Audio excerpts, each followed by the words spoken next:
Welcome back to the channel Trading Simplified. I'm a trading enthusiast and love to simplify trading. To get started, just a reminder that I'm not a financial advisor and this video is for entertainment purposes only. So the purposes of this video today is I commonly get the question, where should I invest my money? Where should I put it where it can grow? So today I just want to give some options to show you where you can safely put your money throughout the years as a long-term investor and count on it to grow. So many people say you should just put your money in index funds and watch it grow.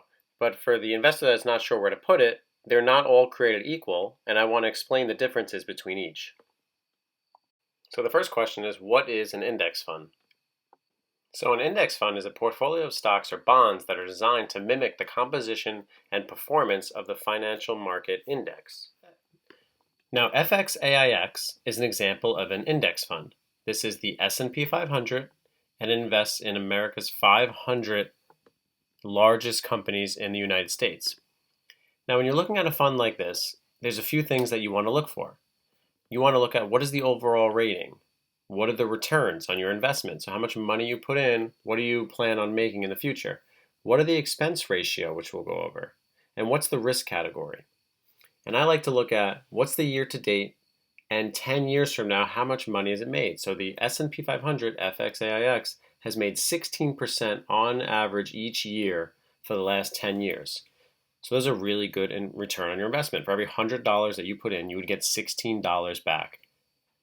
Now, with FXAIX, something that I wanted to highlight was fees and distributions. So you can see, what does the fund charge you for owning this investment? And whenever you look at an index fund, you want to focus on what are the expenses and fees, because these can really add up. A good reference is you don't want them to be higher than 0.5%. That means that they are taking a certain amount every year just for being inside their fund. So if you owned FXAIX, each year the expense ratio is going to charge you 15 cents per every $1,000 you put in. That's an excellent expense ratio. And you want to hit goals where you have less than 0.05 as your expense ratio. So when you're investing in the long term over 10, 20, 30 years, they're only going to get 15 cents per 1,000. The next thing I like to look at is, what is their dividend history? What do they pay you to own their mutual fund? So if you own this index fund, the dividend history shows you that you can see on July 2nd, 2021, April 9th, 2021, December 11, 2020, they paid a dividend for owning every share you own, you get 49 cents. And then for this example, it was 41 cents. And you want to look at the life of it and make sure that it is increasing over time and it is not being paid. So it's good to make sure that you're getting dividends over time. So on top of the growth that you're going to get, that's 16% over the 10 years, you are also receiving a dividend. And this is where your money really compounds over time and is really where you make your gains. You also want to look at the minimums. What's your initial investment needed to invest in this index fund? For the FXAIX, it is $0 needed. So you could start putting in $10 a week if you wanted, for example. And then this just shows you the price history by the month and what the stock has been worth. I'm going to start with giving a different point of view and giving an active traded fund, which means that a professional institution owns this fund. They're going to actively manage it. But what that means, instead of versus an index fund, is that it's going to charge higher fees. So for example, we have the Morgan Stanley Institutional Fund, which could be a good fund. I mean, if you look at the overall returns you made in 10-year investment, you got a 22% return. In 1 year, they made a 100% return. But you also have to look at things such as the fees and distributions. So when you go under the fees and distributions, this is what they're going to charge you each year for having money inside their fund. Now, if you look at the expense ratio, it is $14.50 per 1,000. And this is very different compared to FXAIX, which was 15 cents per $1,000. So every $1,000 you invest, they're going to get $14.50. So this can really add up when you start to really build up a nest egg and you have $50,000 to $100,000 in this fund. They're going to get $14.50 per 1,000. Other things that you want to look at is, what's the minimum to invest? So an FXAIX, it was only $0 was the minimum. But for this, the MSSMX, you would have to have an initial investment of $2,500 to invest in them. So I just wanted to give a quick example of how not all mutual funds or index funds are created equal. You have to worry about the fees and distributions, what is the expense ratio, what are the average returns, and even though the average returns might be higher over 10 years, if you're paying fees that are much higher over time, then you're not going to get as much return on investment. So what are the top 3 index funds that I continuously invest my money over the next 30 years? First is the S&P 500 FXAIX.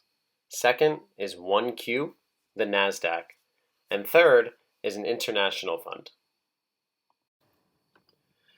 So where do I like to put my money and park it over the next 30 years? My number one is FXAIX. The reason I showed you that is because I like the expense ratio, it's very low. I like the return on investment over 16%. And I also like the diversification it gives you because you're investing in 500 of the top US companies. And just to give you an example, I went under composition. And under composition, you can see what sectors is FXAIX investing in. And you can see information technology, 27%, healthcare, 13%. And you can see the breakdown.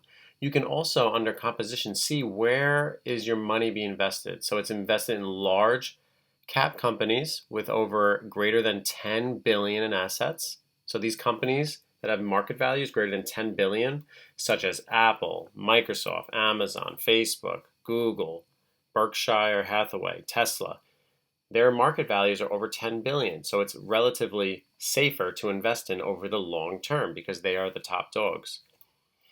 Also, I like to see where are they investing. So the S&P 500, the asset allocation is 100% in domestic equities. So all of these companies are investing in the United States. You can see 100%. So my second favorite index fund to put my money in for the long term over 30 years is ONEQ. This is the Fidelity NASDAQ Composite Index Fund. Now what this is this focuses primarily on technology companies. And it's very heavy weighted in 10 specific holdings. So if you look, there's 1,035 companies in this fund, but 44% of the weight is invested in these top 10 companies such as Apple, Microsoft, Amazon, Google, Facebook, Tesla, Nvidia, PayPal, and Adobe. So when you look at the portfolio composition, you can see that it's mainly United States, 95%, but the market cap, when we compared it to FXAIX, was 100% large cap. The ONEQ gives you more exposure because it gives you mid cap, small cap, and micro cap. And all that means is the amount of money that these companies must have in assets. Remember what the S&P 500, the FXAIX, they needed over greater than 10 billion to be considered large cap. The mid cap could be a lesser number than that, and that's why they have another percentage, and then you're getting another more diversification when investing. And the reason I like them is they are very volatile and they can grow exponentially even over a short amount of time. So just looking at the 1-year chart, I mean, this stock went from this index fund went from $40 all the way up to $60. That's a very big increase in your fund and the amount of money that you have in it if you just dollar cost average.